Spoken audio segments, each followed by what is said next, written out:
தமிழெழுத்துக்கு தமிழின் கொடை என்கிற தலைப்பிட்டு நடந்து கொண்டிருக்கிற இந்த 5ஆம் ஆய்வரங்கத்திற்கு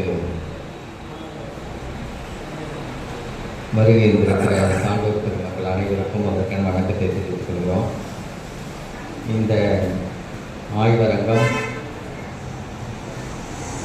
கடந்த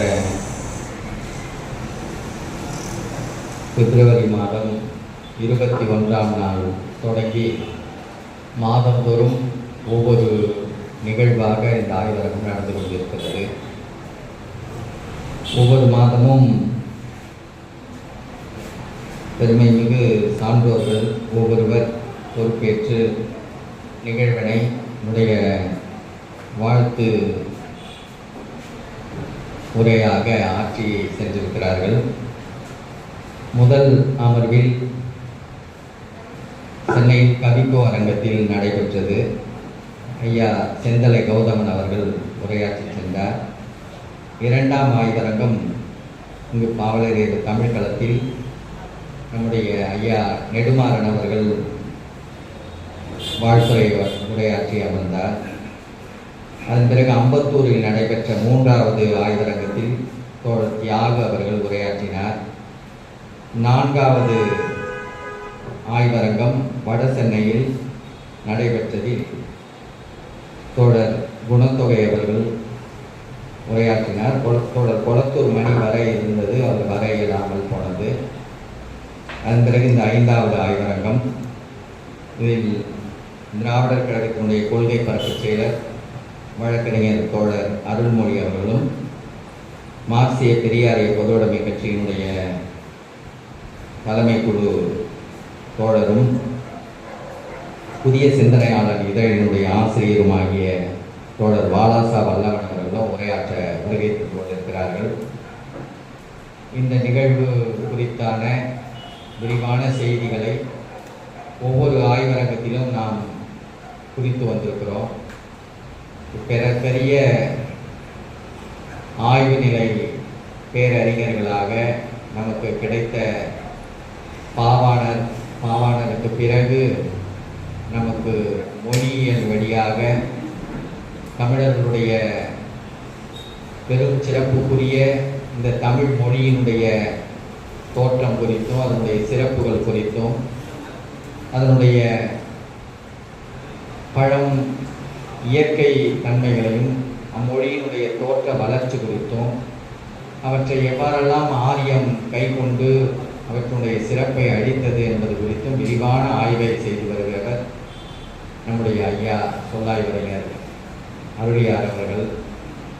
நமக்கு நம்முடைய வாழுங்காலத்திலே இப்படியான ஒரு அறிஞரை, சொல்லாய்வறிஞரை நாம் பார்த்து கொண்டிருக்கிறோம், அவர் வழியான ஆய்வுகளை அறிந்து கொண்டிருக்கிறோம் என்பது நமக்கெல்லாம் கிடைத்திருக்கிற ஒரு பெரிய வாய்ப்பு. பெரும்பாலும் நம்முடைய தமிழ் இனத்தினுடைய அவலக்கேடு நாம் வாழும் காலத்திலே அறிஞர்களை சரிவர பேணாதது தான். அந்த அறிவை அந்த காலத்தில் அறிந்து கொள்ளாததும், அறிந்த அறிவை பரப்புவதற்கு நாம் பெருமளவு முயற்சி செய்யாததும், முயற்சி செய்து அந்த அறிவாக்கங்களை மக்கள் வெளிப்படுத்துவதற்கு, மக்கள் வயப்படுத்துவதற்கு நாம் எடுத்துக்கொள்ளாத ஒரு பெரும் முயற்சியின்மையில் தான் அடிப்படை காரணமாக அமைகிறது. அந்த வகையில் பாவாணருடைய அரும் ஆக்கங்களை நாம் விரிவாக மக்களிடம் கொண்டு செல்வதற்கான வேலைகளை அந்த காலத்திலே முயற்சி எடுத்து செய்தவர் நம்முடைய பாவலரேறு ஐயா பெருஞ்சித்திரனார் அவர்கள் தான். பாவலரேறு ஐயா அவர்கள் தென்மொழியை, பாவாணருடைய அறிவாக்கங்களை வெளிப்படுத்தி காட்ட வேண்டும் என்பதற்காகவே தென்மொழியை தொடங்கினார். அதை அந்த அறிவாக்கங்களுக்கு முன்பாக அவருடைய பேரறிவு ஒரு குடத்தில் இட்ட விளக்கு போல் இருந்ததும், அதை குண்டில் இட்ட விளக்கு போல் ஒளிர வைத்ததும் தென்மொழி தான். தென்மொழியினுடைய அரும் பெரும் பணியால் பாவாணருடைய அரும் செயலாக்கங்கள் தமிழ் இனத்திற்கு ஒரு பெரும் கொடையாக அமைந்தது. பாவாணரை இருட்டடிப்பு செய்வதற்கு செய்த முயற்சிகளும் அது அவருடைய கருத்துக்களை மக்கள் வயப்படுத்த முடியாதபடி நடந்த சூழல்களையும் நாம் கட்டாயம் தெரிந்து கொள்ள வேண்டும். தமிழ் வழி அன்றைக்கு ஆட்சி கட்டில் ஏறிய திராவிட முன்னேற்ற கழகம் கூட அவரை சரியாக இனங்காண்டு கொள்ளாமல் அவருடைய அறிவாக்கங்களை மக்கள் தளத்தில் கொண்டு செல்வதற்கான ஒரு பெரும் உழைப்பை செலுத்தாமல் போயிட்டது என்பதுதான் பெரும் அவலம். 1952 வாக்கில் தந்தை பெரியார் அவர்கள் பாவாணர் அவர்களுக்கு சிறப்பு செய்தாலும் கூட அதன் பிறகு ஆட்சி கட்டிலில் அமர்ந்த திராவிட முன்னேற்ற கழகம் பாவாணரை சரிவர அறிமுகப்படுத்தவில்லை, அவருடைய ஆக்கங்களை மக்கள் வயப்படுத்தி பரப்பவில்லை என்பது நமக்கு கிடைத்திருக்கக்கூடிய ஒரு பெரும் இழப்பு என்றுதான் நாம் சொல்ல வேண்டும்.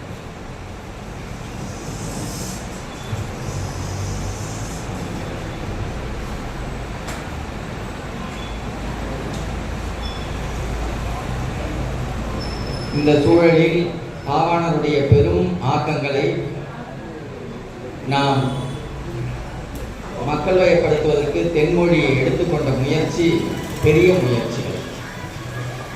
பாவாணர் அவர்கள் உலகத்தமிழ் மாநாடுகளை தொடக்க நிலைகளில் இருந்த 2ஆம் உலகத்தமிழ் மாநாடு, அதன் பிறகு 3ஆம் ஒவ்வொரு உலகத்தமிழ் மாநாடுகளிலுமே அவர் பங்கேற்கிறபடியான சூழலை அன்றைக்கு அரசுகள் அமைக்கவில்லை. தென்மொழி வழியான பெரும் முயற்சியில் உலகத்தமிழ் கழகம் தொடங்கப்பட்டு உலகத்தமிழ் கழகத்தின் வழியாக பாவாணர் இனங்காணப்பட்டார். அவருடைய நூல்களை எல்லாம் கூட அவர் வெளியிடுவதற்கு பெரும் தொல்லைப்பட்ட சூழல்கள் எல்லாம் உண்டு. மிக பெரும் நெருக்கடிக்கு ஆட்பட்டவர்.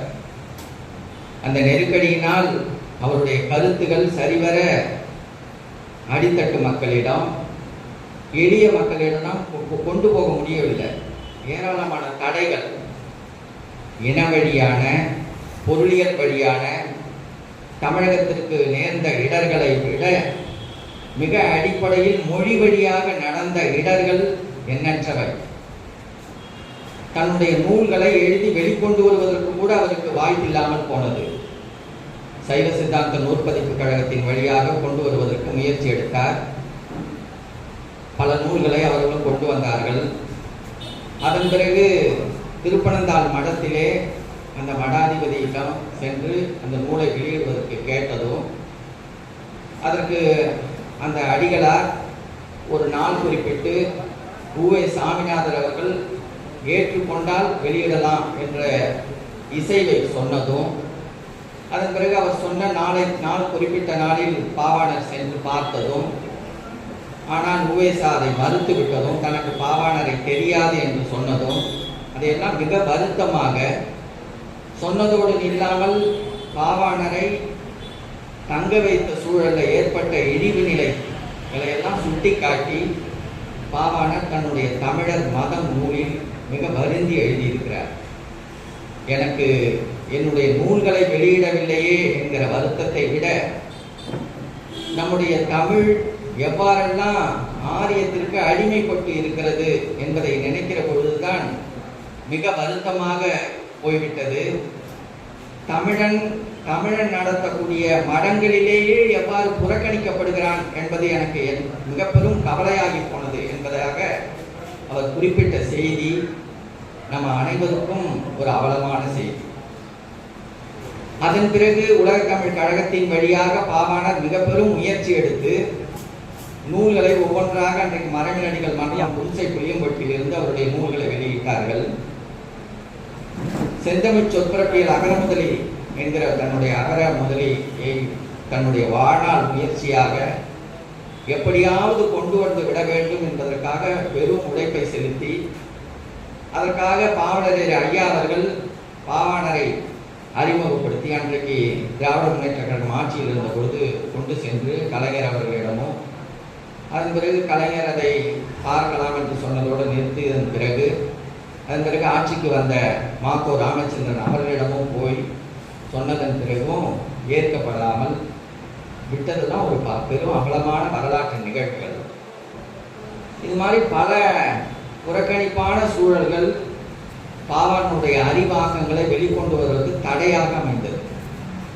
பாவாணர் என்கிற ஒரு தனி மாந்தரை அப்படி செய்து விட்டார்கள் என்பதல்ல, அதன் வழியாக தமிழ் புறக்கணிக்கப்பட்டது, தமிழினுடைய உண்மை நிலைகள் புறக்கணிக்கப்பட்டது. ஏனென்றால் சொன்னால், மிக பழங்காலத்திற்கு பிறகு, கழக காலங்களுக்கு பிறகு சமய காலங்கள் உருவானதன் பின்னர் சமய காலங்களில் முழுக்க ஆரியத்தையும் தமிழையும் இணைத்து போற்றி கொண்ட பாவலர்கள் தான் எண்ணற்றவர்கள். கம்பன் காலத்திலிருந்தே அதை குறிப்பிடலாம். கம்பனெல்லாம் முழுக்க இந்த 2 மொழிகளையுமே இணைத்து ஏற்றி போற்றி கொண்டவர்கள் தான். சமய குறவர்கள் அனைவருமே பெரும்பாலும் தமிழுக்கு நிகராக இணையாக வடமொழியான சமஸ்கிருதத்தை இணைத்து வைத்து பேசியவர்கள் தான். பிற்காலத்தில் பாரதி வரைக்கும் கூட எல்லாரையும் சொல்லலாம். அதுல பார்ப்பனர்கள் என்று மட்டும் சொல்லாம தமிழ் பாவலர்களும் அப்படியான கருத்தோட்டத்திலேயே இருந்தார்கள் என்பதுதான் மிக பெரும் அவலம். வள்ளலாருக்கு பிறகுதான் அதற்கான முனைப்புகள் தோன்றுகிறது. மறைமலடிகளார் அதனுடைய முதல் படி என்று சொல்லலாம். ஆரியத்திலிருந்து தமிழை மீட்க வேண்டும் என்கிற கருத்துக்கு ஒரு முனைப்பாக அயோத்தியாச பண்டிதர் எடுத்த முயற்சி கூட ஒரு பெரும் முயற்சியாக, தூய தமிழ் ஆக்கும் முயற்சிக்கான பெரும் விரிந்த தளத்தை கொண்டிருக்கவில்லை. மறைமலடிகளார் தான் அதற்கான பெரும் முயற்சியை முன்னெடுத்து அதை இதழியல் வழி ஒரு மொழி தளத்தோடு மட்டும் நிறுத்தினார். அவருடைய முயற்சிகள் கூட சமயம் சார்ந்த நிலையில் இருந்ததுனால ஆரியத்திற்கு அது ஒரு பெரும் அரவணைப்பாகத்தான் இருந்தது.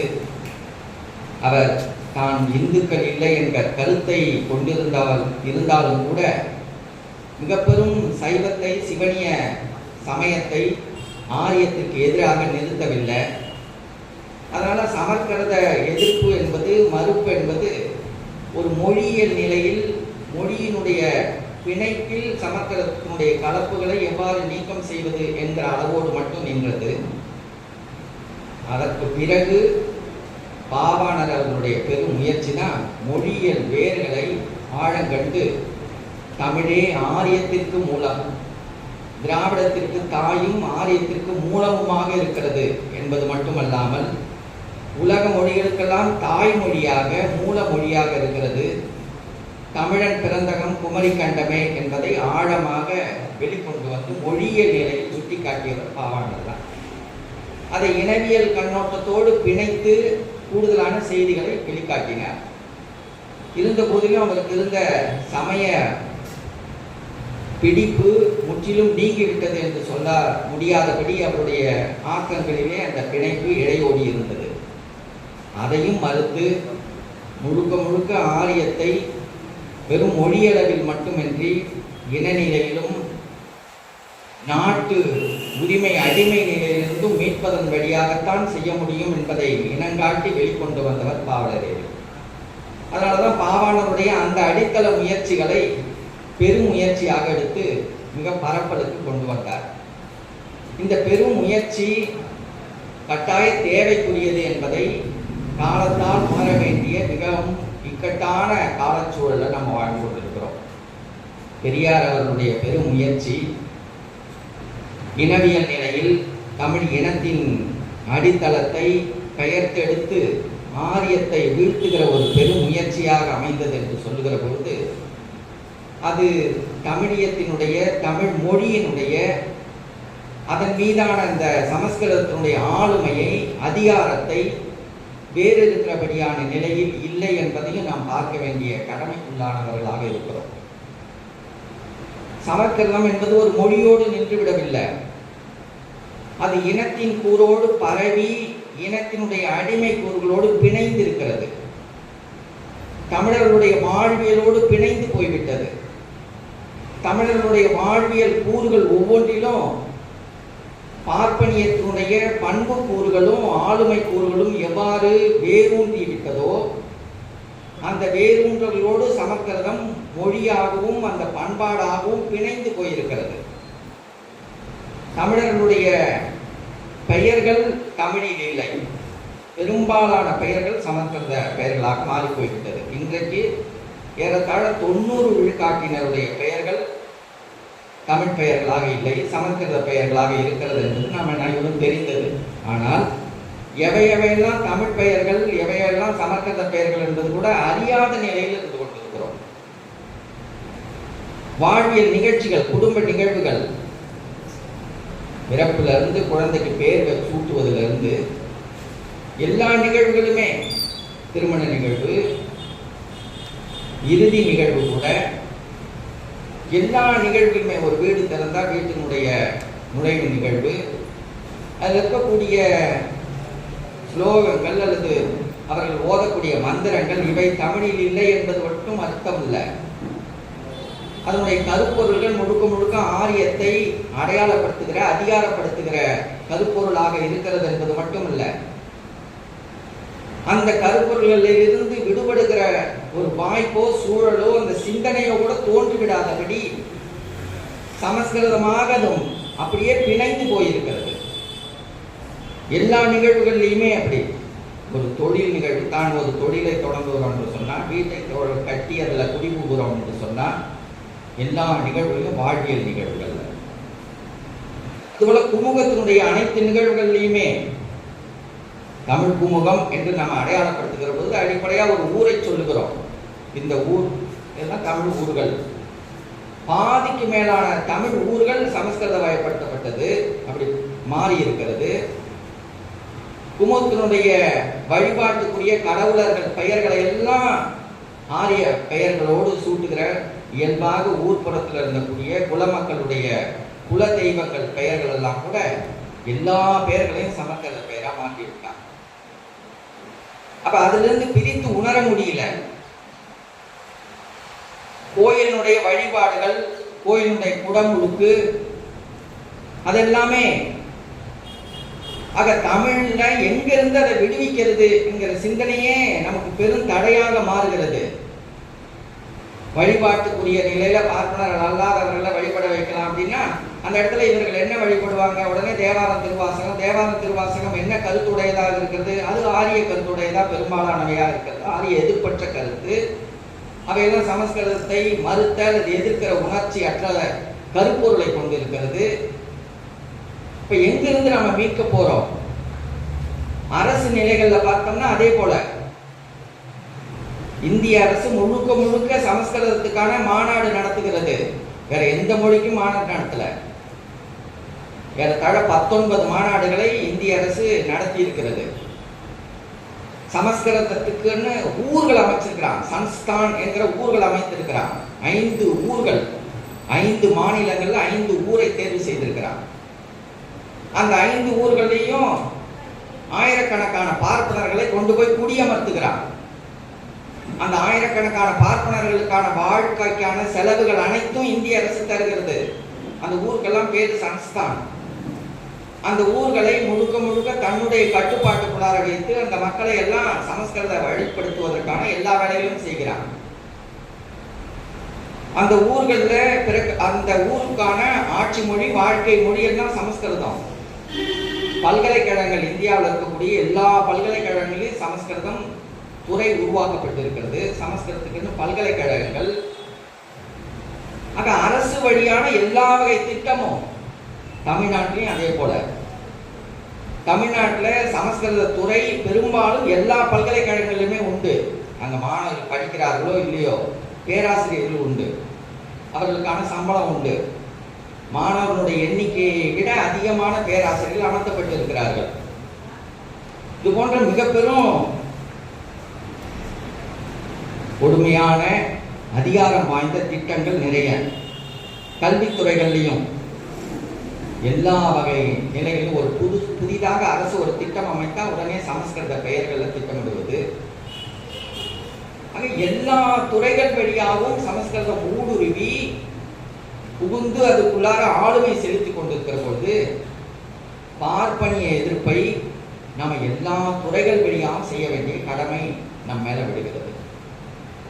அரசு வழியாக இந்திய ஆட்சி அதிகாரத்தை பார்ப்பனிய ஆட்சி அதிகாரமாக பாசிச பார்ப்பனியமாக இருக்கிறது என்கிற வகையிலே பார்ப்பனியத்தை எதிர்க்க வேண்டிய கடமை நம் மீது இருந்து இந்திய பாசிச பார்ப்பனியத்தை வீழ்த்த வேண்டும் என்று சொன்னால் இந்தியாவில் இருக்கக்கூடிய அந்தந்த இன மக்கள் தங்களுடைய இன அடையாளங்களோடு எழுச்சி பெற வேண்டும் என்கிற கடமையோடு அந்த எழுச்சி தான் இந்திய பார்ப்பனிய கட்டமைப்பை வீழ்த்த வேண்டும் முடியும் என்பதை நாம் இன்று இன்னைக்கு அளாவிய அரசியலில் இருந்து புரிந்து கொள்கிற எளிய செய்தியை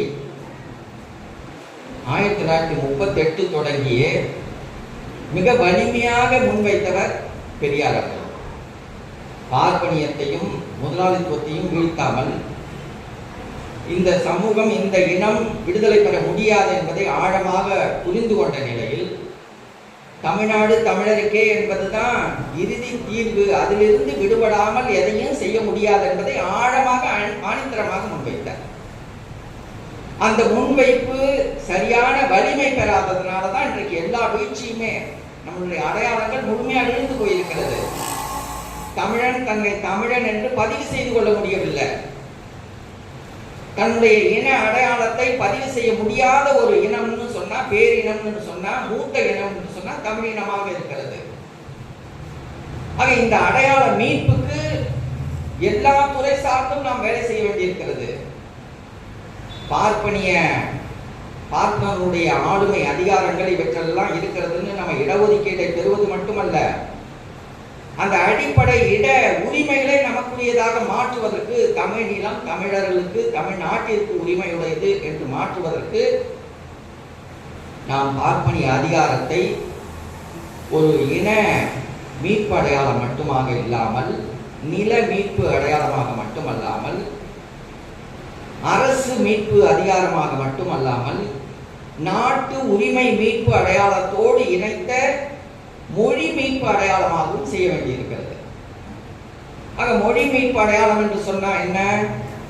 இன்றைக்கு அடிப்படையில் இந்த சமூகத்தினுடைய, இந்த தமிழ் குமுகத்தினுடைய விடுதலைக்காக முயற்சித்த பெரும் கட்சிகள் என்று சொன்னால் முதலில் சொல்ல வேண்டிய, நாம் வழியாக ஏற்றுக்கொள்ளக்கூடிய இயக்கம் திராவிடர் கழகம் தான். அந்த திராவிடர் கழகத்தோடு இணைந்து செயல்படக்கூடிய நிலையில் ஒரு புதிய புரட்சியை செய்ய வேண்டும் என்று கடமைப்பட்ட கட்சியாக பொது உடைமை கட்சி.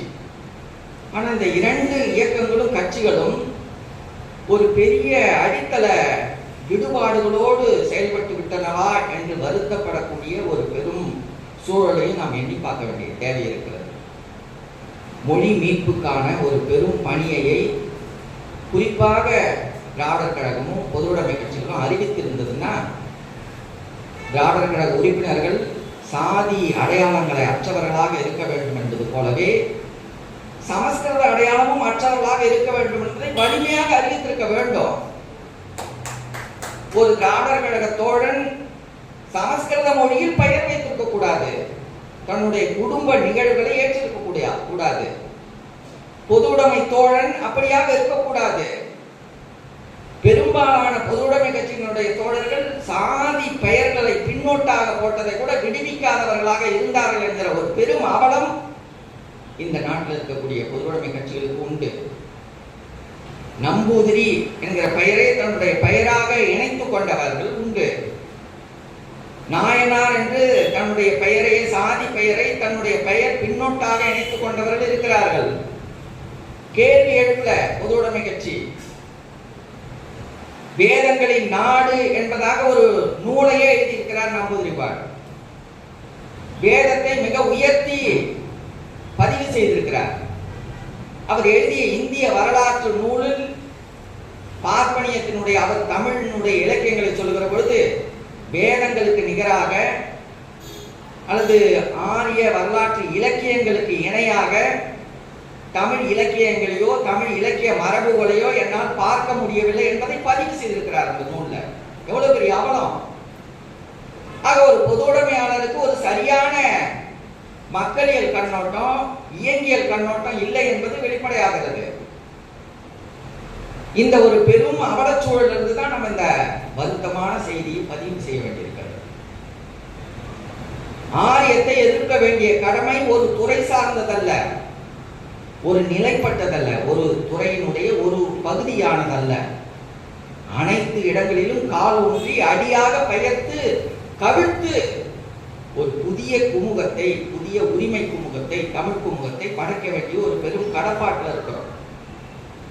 அந்த கடப்பாடு எப்படி பொது உடைமைகளுக்கு கட்டாய தேவைக்குரியதோ அதே போல திராவிட இயக்க கருத்தாளர்களுக்கு கட்டாய தேவையுடையது, அம்பேத்கரிய சிந்தனையாளருக்கு கட்டாய தேவையுடையது, தமிழிய உணர்வாளர்களுக்கு கட்டாய தேவையுடையது.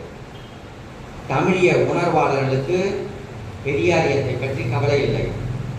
பெரியாரை சில தமிழிய உணர்வாளர்கள் இழிவுபடுத்துகிறார்கள். அவர் பிறப்பால் என்னவர் இல்லை, தமிழர் இல்லை என்பதாக இழிவு. அவர் செய்த பணிகளை இழிவுபடுத்துவது. அம்பேத்கரிய தோழர்களுக்கு அம்பேத்கரையே சரியாக இன்னும் இனங்காணவில்லை. அம்பேத்கருடைய ஆரிய பார்ப்பனிய எதிர்ப்புக்கான ஒரு பெரும் எழுச்சியை தாங்கள் இன்னும் உள்வாங்கிக் கொள்ளவில்லை.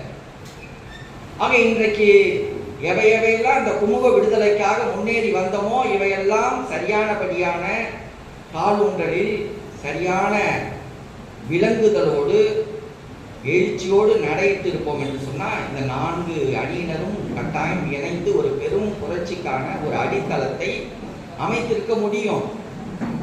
செய்யாதது மிக பெரும் வருத்தத்துக்குரியது. எல்லாரும் மீளாய்வு செய்து கொள்ள வேண்டிய தேவைக்குரியது. இவர் 4வரும் இணைவதற்கான கட்டாய தேவைக்குரியான காலச்சூழல்ல நாம் நிற்கிறோம்.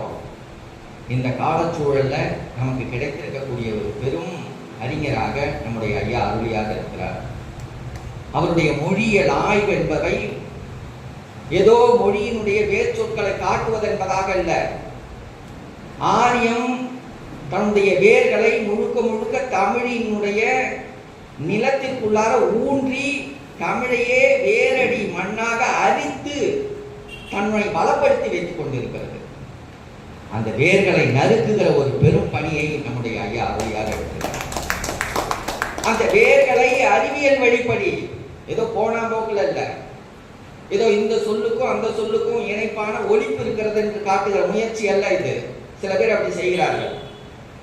யாரெல்லாம் அப்படி செய்கிறார்கள் என்பது குறித்து கூட கடந்த கூட்டத்தில் நம்ம பதிவு செய்திருக்கிறோம். பெயர் அல்ல முதன்மை, என்ன கருத்துல மேலோட்டமாக ஆய்வு செய்கிற பணி அல்ல மொழியியல் ஆய்வு.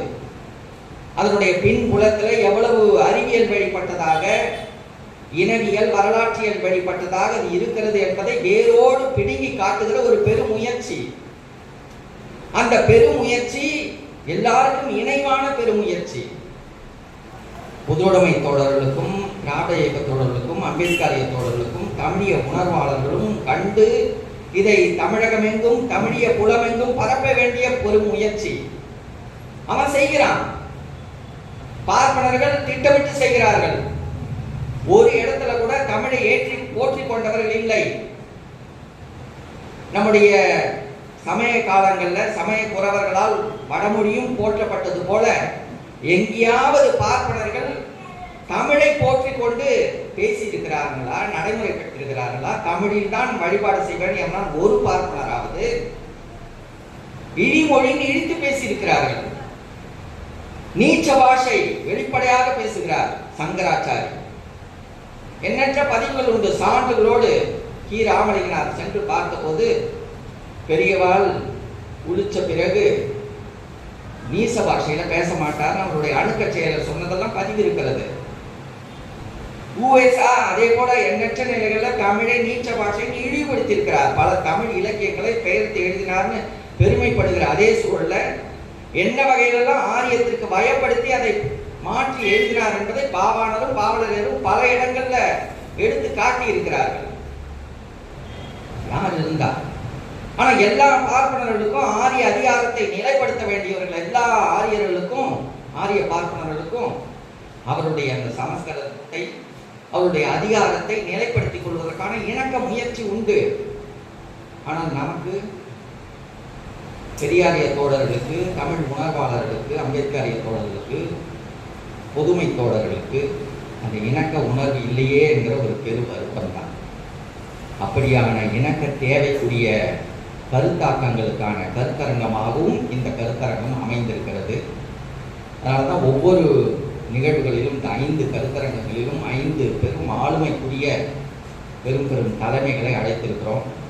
நம்முடைய அம்மா வழக்கறிஞர் அருள்மொழி அவர்கள் இன்றைக்கு வருகை தந்தது மிகவும் மகிழ்ச்சிக்குரிய, மிகவும் போற்றிக் கொள்ள வேண்டிய ஒரு நிகழ்வு. இந்த நிகழ்வில் நாம் எல்லாம் இணைந்து தமிழை, தமிழ் இனத்தை, தமிழ்நாட்டை மீட்பதற்கான அனைத்து முயற்சிகளையும் மேற்கொள்ள வேண்டும் என்பதற்கு இந்த நிகழ்வுகள் பெரும் முத்தாய்ப்பாக நமக்கு கிடைத்திருக்கிறது.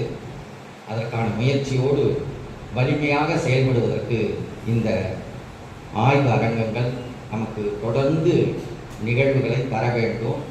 பெரும் ஆக்கங்களோடு இனி வருகிற எதிர்காலத்தில் இருக்கக்கூடிய இளைய தலைமுறை ஆரியத்தை எதிர்த்து களமாடுவதற்கான போர் கருவிகளாக இந்த கருத்து கருவிகள் கிடைக்க வேண்டும் என்று கூறி, அடுத்து நம்முடைய மார்க்சிய பெரியாரிய பொதுவுடைமை கட்சியினுடைய தோழரும் புதிய சிந்தனையாளர் இதழ் ஆசிரியருமான தோழர் பாலாசா வல்லவன் அவர்களை பேச அழைக்கிறேன்.